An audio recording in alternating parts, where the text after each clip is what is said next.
Bonjour, donc cette vidéo est un peu particulière parce qu'elle va me permettre de faire un point sur la chaîne et surtout de regarder les posts. En fait, vous savez, il y a la possibilité de faire des posts et en particulier des sondages.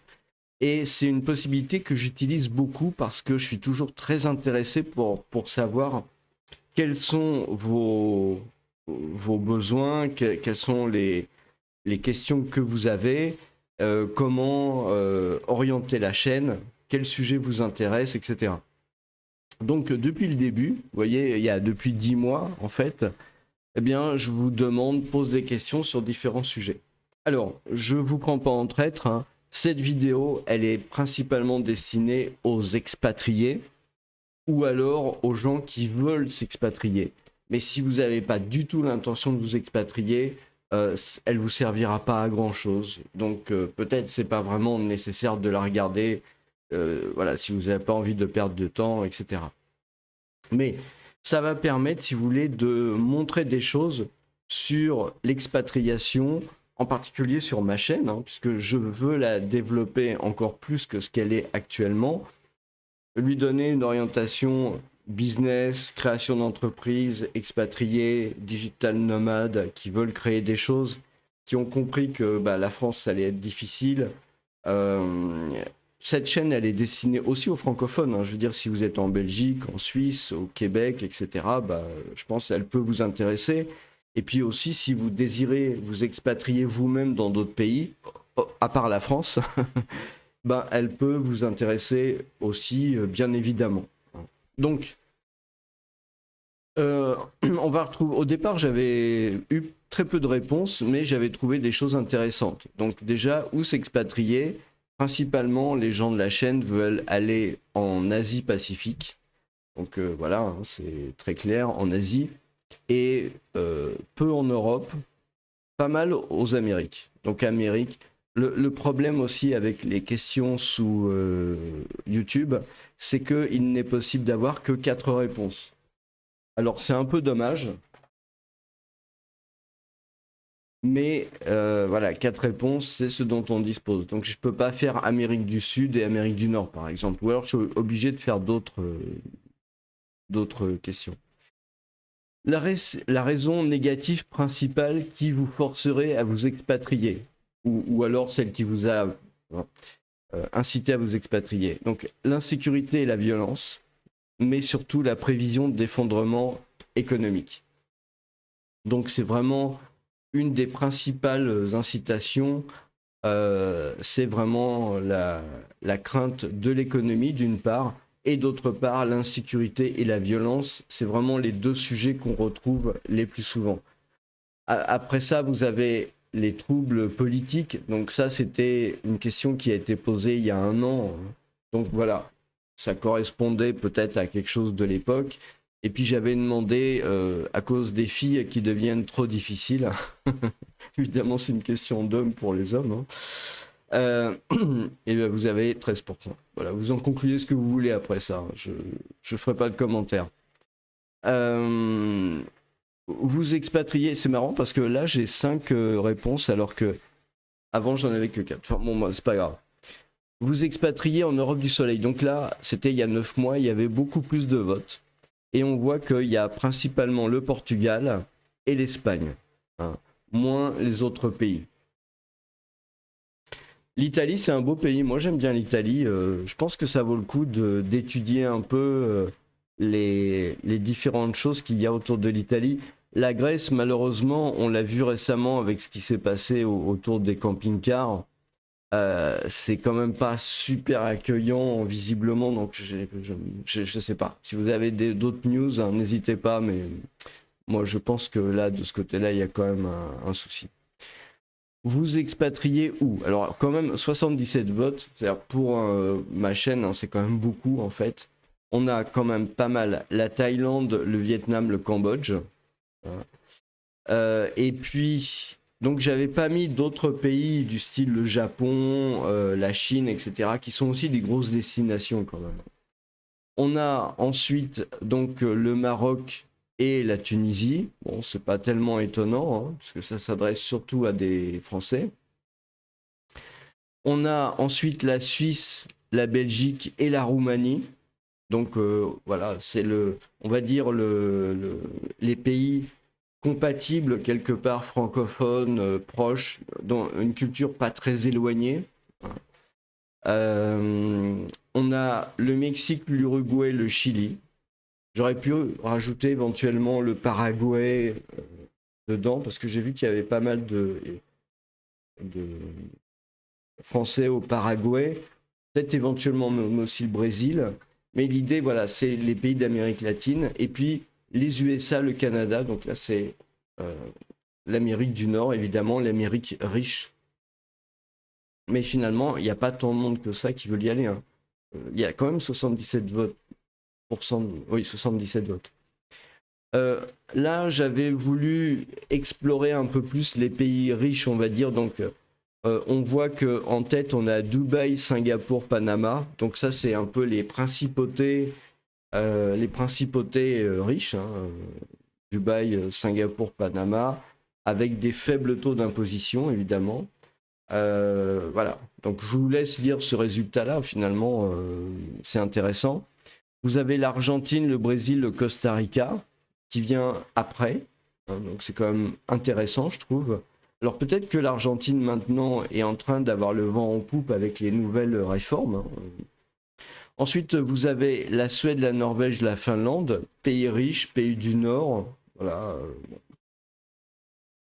Ensuite, vous avez l'Australie, la Nouvelle-Zélande et puis le Pacifique. Donc ça aussi, ça a des destinations intéressantes. L'Irlande, le Royaume-Uni et l'Islande. Bon. Ensuite, vous avez donc 45 votes. Les Philippines, la Malaisie, l'Indonésie. Donc vous avez quand même comment dire, hein, c'est l'Indonésie en fait où vous avez Bali. Hein. La Malaisie, c'est pas loin de Singapour quelque part. Les Philippines, voilà, c'est aussi un peu dans cette zone-là, 44%. Le Salvador, le Belize, le Guatemala, vous remarquerez qu'il n'y a pas Panama là-dedans quand même, hein, qui arrive quand même avec 16%, à égalité avec la Pologne, la République tchèque et la Slovénie, donc les pays de l'Est en gros. Donc ça arrive. Je sais pas si les gens qui disent Salvador, Belize, Guatemala connaissent vraiment bien ces pays-là pour le coup. Mais bon, pourquoi pas, hein, je sais pas. Ensuite, vous avez la Chine, le Japon, la Corée. Bon, la Corée du Sud, évidemment. Ce qui est étonnant, c'est le peu de gens finalement pour ces destinations-là. Je veux dire, quand même, la Chine, c'est quand même une destination business importante, quoi. Je veux dire, pour les Français, il faut bien savoir que la principale chambre de commerce et d'industrie française se trouve en Chine. Hein, c'est la plus grande, c'est là où il y a le plus d'adhérents, c'est là où il y a le plus de business. Donc c'est marrant de voir que en termes d'expatriation, finalement, ça rencontre pas le...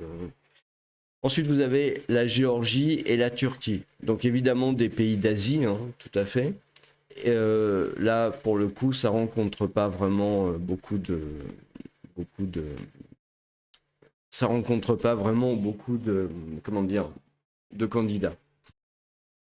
On est à 45 volts, hein, donc je veux dire, on commence à arriver dans les fourchettes significatives, hein, une centaine de personnes. Alors ensuite, vous avez les taxes remboursables par les enfants, le cauchemar des petits. Donc ça, c'était au moment de la discussion sur la déclaration des impôts par les expatriés. Je ne sais pas si vous vous rappelez la séquence NFP, etc. Et j'avais trouvé finalement comment dire, un texte de loi qui avait été en discussion. C'était même pas une proposition, mais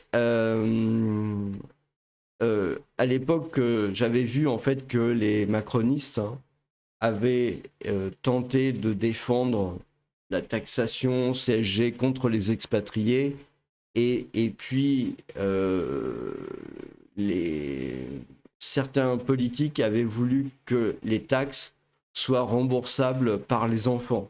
Donc si vous voulez, le principe en fait c'est pour ça que j'avais mis je crois que j'ai enlevé la vignette pour éviter de trop chagriner YouTube. Mais si vous voulez, le principe, c'était en fait que vos enfants allaient à l'école en France, hein, donc quels que soient les enfants, et dès le départ, ça leur met sur la tête une dette de 100 000 euros. Vous n'avez pas le choix. Comment dire, le système éducatif français est tellement génial, tellement sublime, il est tellement gratuit que finalement, on met sur la tête de vos enfants, de chacun de vos enfants, 100 000 euros de dette. Et puis, plus tard, eh ben, il devra rembourser cette dette à l'État. Voilà. Comme ça, eh ben, ça permet de pouvoir garder un fil à la patte et de s'assurer que les Français restent bien des esclaves du système, tout simplement. Donc, vous avez d'ailleurs ici le lien vers cette vidéo. Bon, heureusement, c'est un épisode qui a priori est passé, enfin, faut espérer, vu l'endettement de la France. Vous expatriez où? Donc là, j'avais donné un certain nombre de pays du sud-est asiatique. Donc la Thaïlande, Vietnam, Cambodge, Malaisie, Indonésie. On voit que visiblement la Thaïlande remporte tous les suffrages. Et aussi le Vietnam, le Cambodge, la Malaisie, l'Indonésie. Moi, je voudrais quand même juste dire quelque chose à propos de ces pays-là. Je vois beaucoup de gens qui s'enthousiasment. J'ai vécu et j'ai travaillé, surtout c'est important, hein. J'avais un business en Asie, si vous voulez. Et donc, j'ai appris la langue locale aussi. Je ne me suis pas contenté de parler anglais, hein. Donc, et la culture, etc. Et j'ai vraiment essayé de comprendre ces gens-là pour pouvoir m'adapter et réussir ce que j'ai réussi. Je vois, mais j'en parle même pas à chacun individuellement parce que je sais que c'est voué à l'échec. Donc, je préfère le dire de manière sur une vidéo qui s'adresse à pas mal de gens. Je vois tellement de Français qui comprennent pas du tout dans quoi ils s'embarquent quand ils s'embarquent dans un achat immobilier en Thaïlande ou dans ces pays-là. Franchement, sans la moindre vraiment connaissance de la langue, sans la connaissance vraiment intime du pays comme c'est nécessaire, voilà, c'est tout ce que je veux dire. Mais il faut bien comprendre que quand vous êtes investisseur, même quand vous êtes créateur de valeur, etc., il faut d'abord comprendre dans quoi vous allez investir et quels sont les tenants et les aboutissants. Et pas nécessairement croire les choses qui arrivent. Déjà, entre Français, c'est pas simple. Hein, mais quand vous vous adressez à des cultures étrangères, le problème, c'est que votre problème de compréhension vous handicape et vous fait faire de très graves erreurs et tomber dans des pièges que vous vous construisez vous-même. C'est ça qui est grave. Et combien il y a de gens qui vont dans ces pays-là, qui font des trucs qui pourraient leur apparaître comme naturels en Occident, mais qui sont des vraies catastrophes économiques en réalité. Donc faites attention, je ne sais pas. Regardez ce qui s'est passé, prenez les mauvaises expériences. Ça ne sert à rien d'écouter les bonnes expériences. Je veux dire, vous aurez tout le temps de les vivre, et tant mieux. Il faut le souhaiter. Écoutez les mauvaises expériences pour comprendre un peu ce qui se passe. Et puis après, voilà. Vous expatriez où? Hors zone euro. Donc, mais en Europe. Hein. Donc la Pologne, la Roumanie, la Tchéquie, la Hongrie et le Danemark. Donc on voit que la Hongrie remporte tous les suffrages, le Danemark, puis la Pologne. Bon. J'aurais pas trop de commentaires à faire sur le sujet. Hein. Je pense, voilà, c'est intéressant de voir ça. Dans le monde anglo-saxon, ah bah oui, parce que vous avez la thématique le monde anglo-saxon, pourquoi pas. Alors vous expatriez où? Alors là on voit que le Seigneur des Anneaux a fait des ravages, hein. La Nouvelle-Zélande, ces gens-là marchent la tête en bas, je sais pas comment ils font. Mais c'est vrai qu'ils ont des beaux paysages, donc pourquoi pas, hein. Bon, ils ont des très beaux paysages. J'ai regardé plusieurs fois dernièrement Le Seigneur des Anneaux. C'est vrai que c'est très joli comme coin. Si vous avez des retours d'expérience, je suis preneur parce que c'est vraiment très sympa. Après, vous avez évidemment les USA. Les USA, c'est vrai que c'est un pays où il faut avoir été quand même. Bon, moi, j'y ai pas été. Hein. J'ai honte, mais j'y ai jamais été. J'ai pas de projet d'y aller non plus, mais bon, voilà. Moi, j'aime bien les USA, c'est pas la question, mais bon. Ok. Le Canada. Alors, j'ai pas mis, j'ai dit hors le Québec, parce que, voilà, il y a une partie qui est très francophone. Les Canadiens apprennent à parler français normalement, tous les Canadiens. Mais voilà, je voulais que ça soit plutôt la culture anglo-saxonne. Voilà, donc le Canada, c'est la troisième position. Curieusement, c'est pas la première, hein, très curieusement. Vous avez l'Australie, le pays des kangourous, des grosses araignées et puis du soleil. L'Australie, c'est un pays qui fait rêver, évidemment, aussi. Et puis c'est pas très loin de la Nouvelle-Zélande, donc finalement, bon, voilà. Alors, le Royaume-Uni sans l'Irlande, bon, bah, ouais. Manque du soleil, il y a de la pluie, il y a des nuages, il y a du brouillard. Non, j'adore le Royaume-Uni. Moi, à chaque fois que je vais, j'adore aller à Londres. À chaque fois que je vais à Londres, je mange du fish and chips. J'adore ça. J'aime bien les pubs.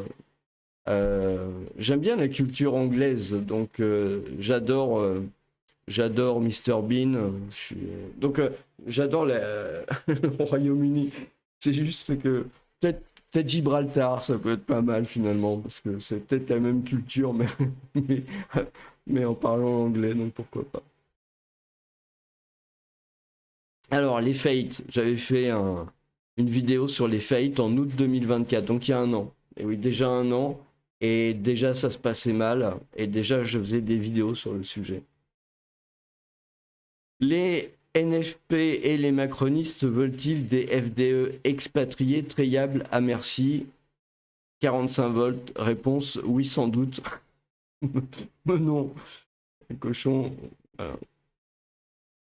Toute la classe politique française veut-elle des Français de l'étranger expatriés trayables à merci? Mais non, oui. En fait, on voit vraiment qu'il y a une défiance des Français de l'étranger, hein, des expatriés français, envers la classe politique française, quelle qu'elle soit. Hein. Finalement, on voit qu'il y a une méfiance qui s'est instaurée. Et je pense que c'est quand même un sujet, en fait, parce que c'est quand même un sujet. Parce que, historiquement, c'est-à-dire depuis très longtemps, les Français de l'étranger, déjà sont des gens plutôt assez à droite quand même, très patriotes, parce qu'un Français de l'étranger, bah, comme tous les étrangers, comme tous les expatriés en fait, sont des gens assez patriotes, puisque ils sont loin, donc finalement ils pensent à la France, quelque part ils l'idéalisent aussi, et donc, ça a toujours donné, hein, je veux dire, vous pouvez reprendre la littérature à ce sujet, les films, etc. Ça a toujours donné des gens, les expatriés, relativement patriotes, voilà, conservateurs, à droite, mais avec une relation un peu particulière avec la métropole, parce que ils sont incompris. Je veux dire, quand vous êtes un Français de l'étranger, la première chose que vous êtes par rapport à la France, c'est vous êtes incompris. Quand vous retournez sur place, c'est tellement évident. Famille, amis, administration, euh, vous perdez vos repères. En tout cas, ou eux perdent les leurs. Je sais pas dans quel sens, ça doit marcher dans les deux sens, mais il y a vraiment un problème qui s'est instauré et c'est la distance qui veut ça. C'est normal, hein, finalement. Et finalement, voilà. Donc, il y a ce problème et l'endettement de la France actuelle va probablement pas arranger les choses. Donc, à l'époque, j'avais posé la question impôt sur la nationalité contre les Français de l'étranger. Étudiez-vous un changement de nationalité? Non, jamais. Faut voir, faut s'adapter. 92% et 65 votes. Donc, je sais pas si vous voyez un peu le topo en fait. Hein. Quelque chose qui serait inimaginable il y a 20 ans. Moi, je vous le dis, hein, ça fait quand même maintenant plus de 20 ans que je suis expatrié. Il y a 20 ans, jamais un expatrié irait regarder un site pour voir comment il peut changer de nationalité et devenir autre chose que français. Jamais ça serait arrivé. Et puis là, les choses ont vraiment changé. Les Mozart de la finance aidant, la gabegie, le n'importe quoi, voilà, fait que finalement maintenant, les Français à l'étranger, majoritairement, eh bien, regardent comment faire pour abandonner la nationalité française et prendre la nationalité d'un nouveau pays. Et je trouve que c'est vraiment quelque chose de très étonnant, très très étonnant. Quelque part, euh, c'est vraiment un signe des temps. Enfin, ça montre le déclassement de la France, etc. Enfin, tout ce dont on a l'habitude de parler. C'est tellement évident que c'est marqué là. Hein. Impôt sur la nationalité. Les énarques contre les Français de l'étranger. Les énarques, les Sciences Po, les grandes écoles, les familles du système, les amis, les relations, tout ça. Next step. Donc quel est le prochain quel est en fait le prochain bon, je vais revenir quelle est la prochaine étape hein, quelle est la prochaine étape de cette histoire-là.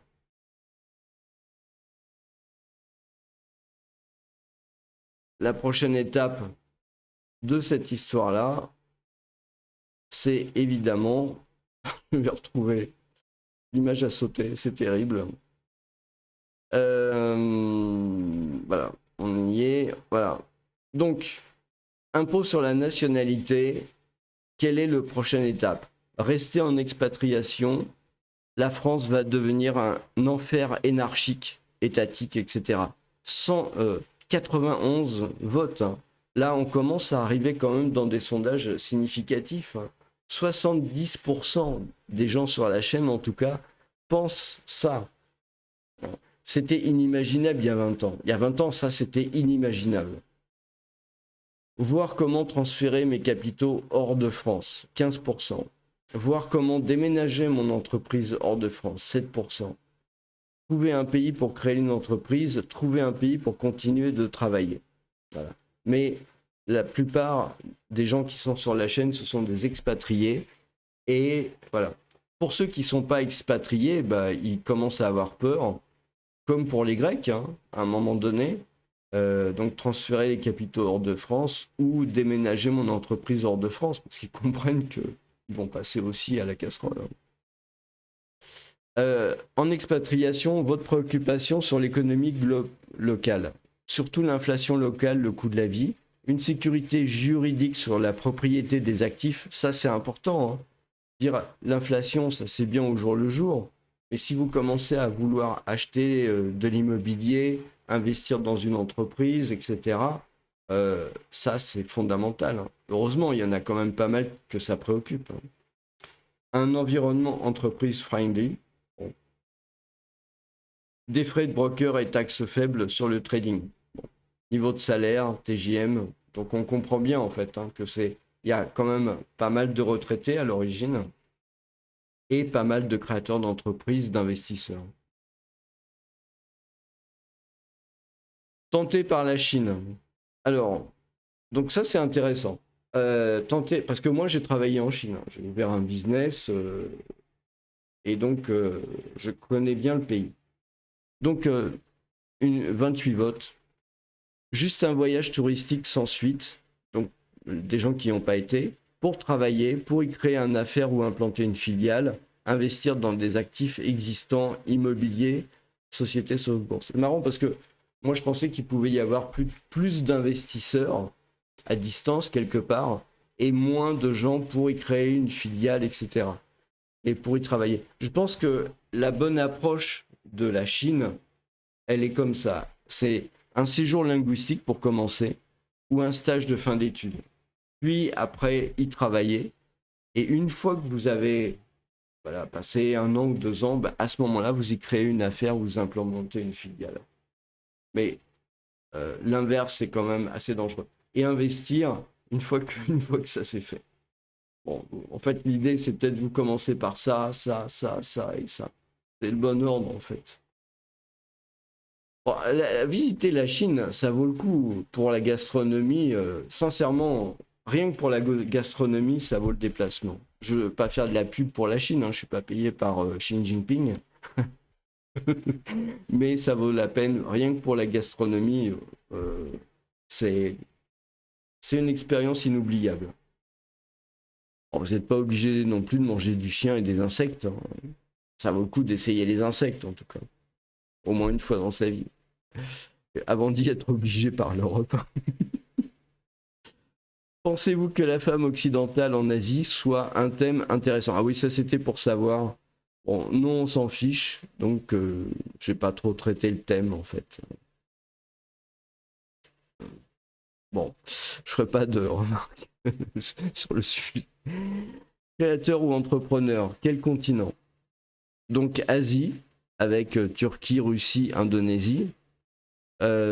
Oui, pour moi, hein, l'Asie, c'est clairement la définition de Gaulle, hein. L'Europe, c'est de l'Atlantique à l'Oural. Et l'Asie, bah, c'est de l'Oural jusqu'au Pacifique, hein. Donc, ça veut dire tout ce qui est la Turquie, l'Arabie Saoudite, la Syrie, tout ça, c'est tout l'Asie, quoi. Je veux dire, euh, nécessairement. Et c'est l'Orient, en fait. De toute façon, c'est l'Orient, cette zone-là. Donc, l'Asie, voilà, ok. L'Afrique, à égalité avec l'Amérique latine et centrale. Donc, c'est intéressant, hein, finalement. Et c'est vrai que l'Afrique peut être une destination qui peut être intéressante à l'avenir. Il y a des choses qui bougent. Euh, on voit arriver des pays africains dans des expositions de la tech, etc. Donc, il y a des choses qui se passent. Euh, Ça me rappelle quelque part, disons, éventuellement ce qui se passait avec la Chine dans les années 60, quelque part. Donc, c'est pas impossible que dans les dizaines d'années qui viennent, il puisse y avoir un développement en Afrique, peut-être comme ce qu'a connu la Chine. Voilà. Alors maintenant, je connais pas l'Afrique, hein, donc je peux pas trop en parler de manière crédible, hein. Mais voilà, c'est juste plus une impression qu'autre chose. L'Amérique latine et centrale, bon, bah, évidemment, c'est sûr que culturellement, on est beaucoup plus proche, hein, que tous les autres. Alors, expatrié, créateur ou entrepreneur, dans quel secteur? Donc, principalement la tech, le développement logiciel, l'industrie, les usines, la construction, donc tout ce qui est le hard, hein, les infrastructures, etc. Ensuite, le online, le e-commerce, influenceurs, téléservices, donc tout ce qui est digital nomade aussi. Sinon, ça peut être le transport, le taxi, la mobilité, terre, air, mer, voilà. Sinon, il y a le conseil, avocat, marketing, cabinet d'études. C'est étonnant parce qu'il y a quand même beaucoup d'activités par les expatriés en fait qui sont sur ce genre de thématique. Ensuite, vous avez les boutiques, le retail, l'artisanat, l'oreca. Ça, c'est typiquement des sujets qui sont euh, assez souvent mis en place par des Français et des francophones. Évidemment, l'oreca, euh, la baguette. Vous expatriez où en Amérique latine? Donc l'Argentine, et c'était quand même il y a 9 mois, donc c'était avant qu'on voie que les décisions de Milei commençaient à apporter du positif. Il n'est pas impossible que maintenant, en fait, ce sondage donnerait peut-être un plus grand intérêt à l'Argentine. Ensuite, l'Uruguay. Bon, c'est étonnant. C'est étonnant, l'Uruguay, mais c'est un pays qui est peut-être plus tranquille, donc je pense que c'est à cause de ça. Et puis, bon, le Chili. Je sais qu'il y a un certain nombre d'entre vous qui regardent la chaîne du Chili. Le Brésil, le Mexique. Il n'y a pas grand-chose d'autre à dire sur le sujet. Est-ce que des événements comme Southport UK ou Solingen à l'Allemagne, c'était des choses assez violentes, assez hard, assez difficiles, qui sont arrivées dans ces villes? Je vais pas élaborer là-dessus.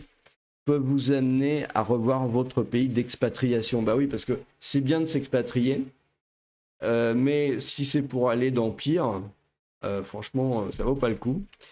Euh, Oui, j'ai abandonné l'idée d'aller dans ces deux pays. Oui, mais j'avais compris avant le problème avant. Oui, j'évite les pays dans la même situation, Suède, France, etc.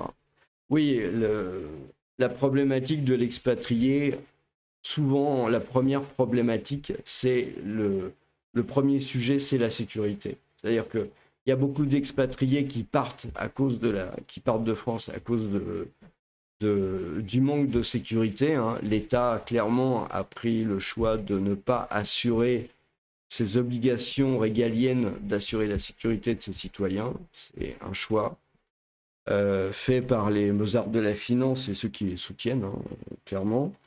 Et tout l'arc politique, en fait, est un peu dans la même situation. Donc les gens s'enfuient et évidemment partent vers des pays où ils ne vont pas rencontrer les mêmes problèmes. Hein. Donc c'est vrai que c'est probablement pour ça qu'il y a moins de gens qui vont actuellement vers le Royaume-Uni, par exemple. L'Allemagne, c'est peut-être un peu différent. L'Allemagne, c'est un peu plus grand. Peut-être c'est perçu peut-être comme un peu moins risqué, on va dire, que à Londres. Hein. Je veux dire, il suffit d'aller à Londres, malheureusement, pour s'apercevoir de ce que c'est devenu. C'est terrible. Moi, j'aime bien Londres, mais bon, c'est leur choix. Hein. Expat, votre sentiment sur votre visite en France?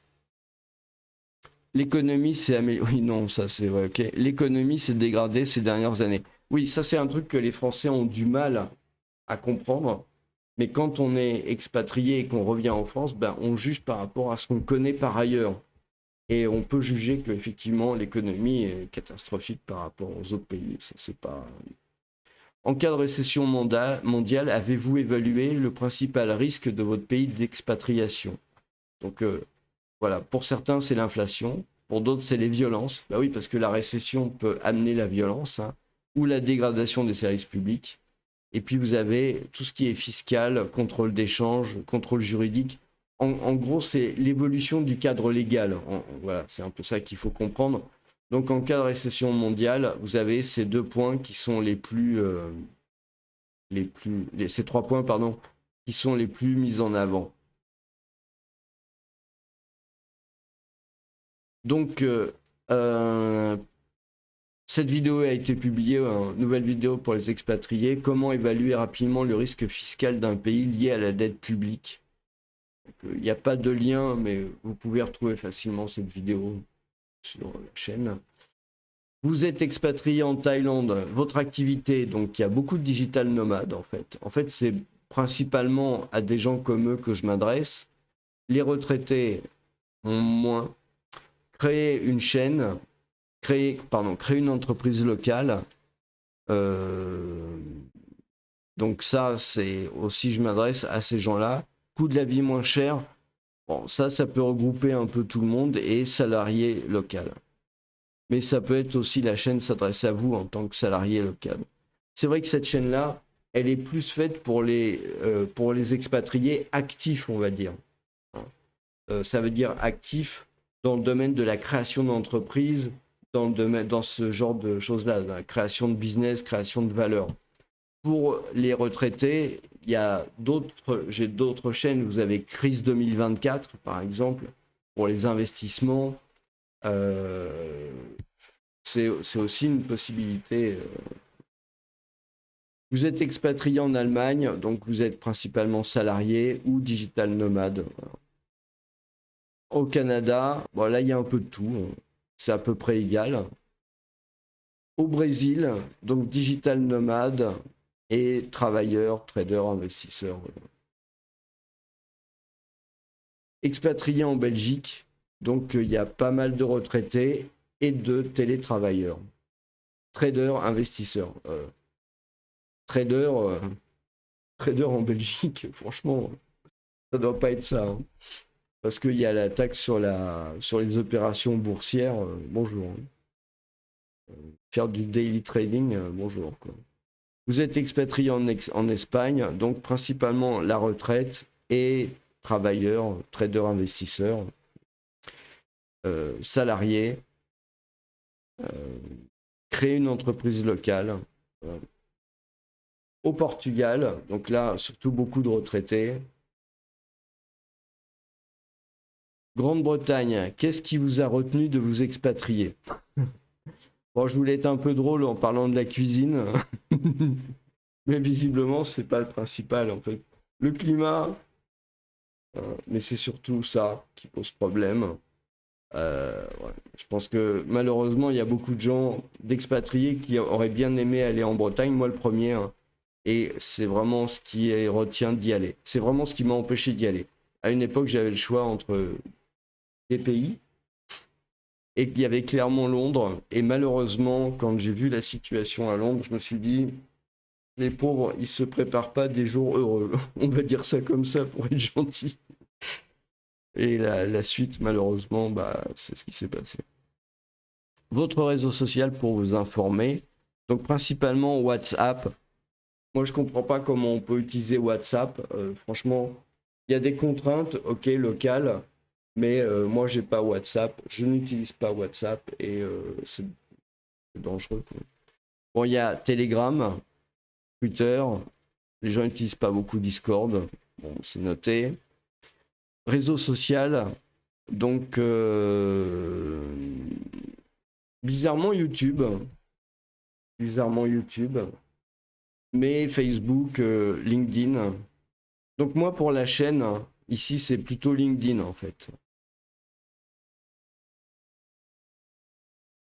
Qu'est-ce qui vous a fait renoncer à votre projet d'expatriation? La langue. Ça, c'est intéressant quand même de voir que c'est la langue qui vous a fait renoncer au pays, à l'expatriation. C'est vraiment intéressant. Est-ce que la langue en 2025, c'est encore un problème? Hein, parce que généralement, maintenant, tout le monde maîtrise plus ou moins l'anglais, on va dire. Donc, ça devrait quand même pas trop être un problème, je dirais. Euh, Sincèrement, la langue, pour moi, ce n'est plus trop un problème en 2025. Les Mozart de la finance cherchent un pays pour l'asile politique. Où doivent-ils aller? Aidez-les à trouver un pays. Donc, vous leur avez conseillé, principalement, il y a beaucoup de monde, hein, la Corée du Nord, ou deuxième choix, l'Antarctique. Et puis, troisième choix, les îles Tuvalu. En fait, d'après ce que je comprends, c'est que les Français n'ont qu'une hâte que ces gens-là se fassent oublier le plus vite possible. Les achats sur Amazon, vous êtes expatrié, vous utilisez quel Amazon? Principalement l'Amazon locale, donc en Espagne, au Brésil, au Mexique, en Allemagne, aux Pays-Bas, etc. Alors, j'ai une playlist, hein, sur la Chine de formation qui s'appelle Conquérant. À l'heure actuelle, c'est une des rares playlists avec un cours, hein. C'est un cours qui dure longtemps, hein. Vous en avez pour une bonne journée.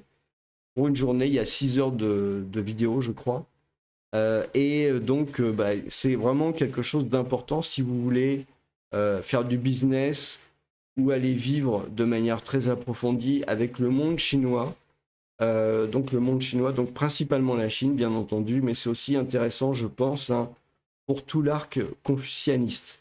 Donc tous les pays et tous les gens en fait qui ont une culture confucianiste, ça peut être vraiment intéressant pour vous de suivre ce cours.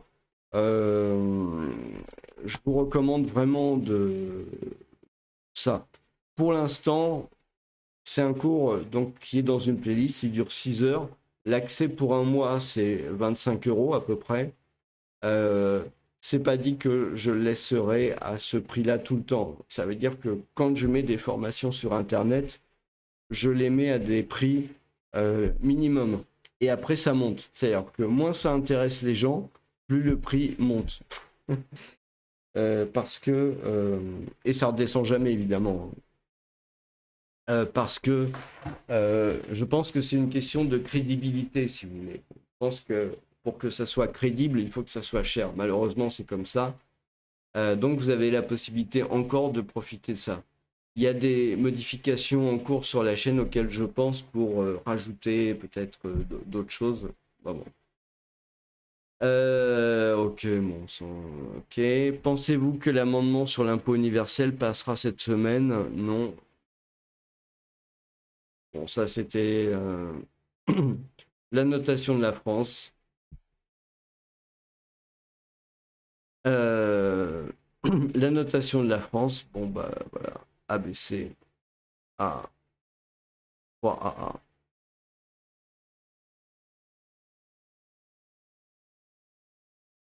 Normal euh, que le père divorcé paye l'impôt sur la pension alimentaire versée à madame. Ah ouais, ils veulent faire payer aux hommes en fait deux fois, une fois la pension, puis une autre fois l'impôt sur la pension qu'ils doivent verser. Ça c'est vraiment... Alors, bon, en fait, ça s'est terminé que Moody's a bien mis AA3 en fait, hein. Quelle est la zone idéale d'expatriation pour tenir compte des nouveaux arrivants? Donc Inde, Chine, pays de l'Est, 186 votes, hein. Donc on voit clairement qu'il y a vraiment un goût pour l'Asie qui est vraiment très prononcé, hein. Cela dit, il y a l'Amérique latine quand même. Et puis l'Afrique aussi. Dubaï, enfin, il y a Dubaï quand même. Île Maurice, Pacifique, Australie. J'aurais pas dû mettre l'Afrique avec, mais je pense que c'est à cette date-là que YouTube a réduit à 4 réponses. Donc ça devenait un peu compliqué. C'est vrai que j'aurais pas dû mettre l'Afrique avec le reste ici. Quelle est votre zone d'expatriation en Asie? Donc Asie du Sud-Est, Thaïlande, Cambodge, Chine, Asie de l'Est, Corée, Singapour. Moi, je trouve que comme expatriation, Chine, Japon, Corée, c'est intéressant parce que c'est des pays développés, c'est des pays riches. Alors, c'est peut-être des pays un peu difficiles à cause de ça, mais je pense que quelque part, on est obligé de faire plus d'efforts et quelque part, c'est beaucoup plus enrichissant, je trouve. Mais bon, c'est juste une opinion personnelle. Ça, on s'en fiche. Expatriation. Vous servez-vous beaucoup de votre ordinateur? Beaucoup. Ok. Démission en vue, bon, tout le monde a compris qu'il s'accrochera jusqu'en 2027, quel que soit l'état du pays, hein. Je veux dire, c'est pas ça qui les intéresse tellement, en fait. Enquête spéciale expat, partir, mais pour combien de temps? Pour toujours. Alors, il y a 84 votes quand même, hein. Pour toujours, 70%. Pour quelques années, déjà, je vais voir où ça me plaît. Pas de date de retour.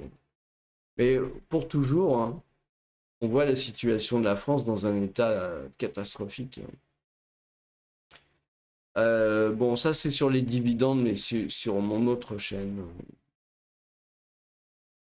Entreprise, donc là il y a moins de réponses, c'est moins intéressant, je pense. Et sur la crise, voilà. Donc voilà, en fait, je voulais faire un tour et puis je voulais aussi faire des commentaires quelque part sur la chaîne.